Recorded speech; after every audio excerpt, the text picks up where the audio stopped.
ఈ match 6 బాల్లో 28 runs కొట్టాల్సిన టైంలో కూడా సూపర్ థ్రిల్లింగ్ గా మారింది. ఇంకా కౌంటీ విషయానికి వస్తే బ్యాట్స్మెన్ సెల్వా క్రికెట్ రేపి అండ్ బౌలర్ నర్సాపురం అజయ్. ఇంకా కౌంటీ అయితే 30 బాల్లో 88 రన్స్ కొట్టాలి. మ్యాచ్ అయితే స్టార్ట్ అయింది.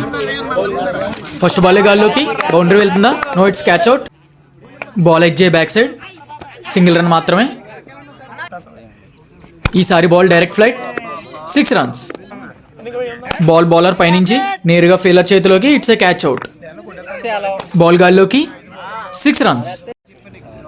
ఈసారి స్ట్రైట్ గా బౌండరీ అవతలకి, 6 రన్స్. బౌలర్ నుంచి slow ball, batsmen perfect shot, 6 runs. 4 ఓవర్లు కంప్లీట్ అయ్యేసరికి బౌలర్ 60 రన్స్ మాత్రమే ఇచ్చి మ్యాచ్ ని 1 సైడ్ చేసాడు. ఇప్పుడు బ్యాట్స్మెన్ మ్యాచ్ విన్ అవ్వాలంటే 1 ఓవర్ లో 28 రన్స్ కొట్టాలి. ఫస్ట్ బాల్ స్ట్రైట్ గా మిస్ ఫీల్డ్, 4 రన్స్. ఈసారి బాల్ గాల్లోకి 6 రన్స్. బ్యాట్స్మెన్ ఇంకా 4 బాల్లో 18 రన్స్ కొట్టాలి. బాల్ గాల్లోకి 6 రన్స్. బ్యాట్స్మెన్ మ్యాచ్ విన్ అవ్వాలంటే ఇంకా 3 బాల్లో 12 రన్స్ మాత్రమే కొట్టాలి.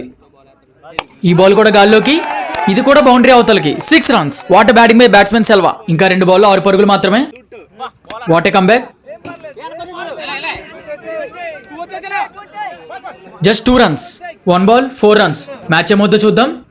What a block ball, just 2 runs మాత్రమే. బౌలర్ అజయ్ లాస్ట్ 2 బాల్లో 6 రన్స్ కొట్టాల్సిన టైంలో పర్ఫెక్ట్ గా బౌలింగ్ చేసి మ్యాచ్ ని సూపర్ థ్రిల్లింగ్ గా విన్ అయ్యాడు. వీడియో నచ్చితే లైక్ చేయండి అండ్ అలానే పేజ్ ని ఫాలో కొట్టి సపోర్ట్ చేయండి. అండ్ ఫాలో కొట్టిన ప్రతి ఒక్కరికి థ్యాంక్ యూ సో మచ్.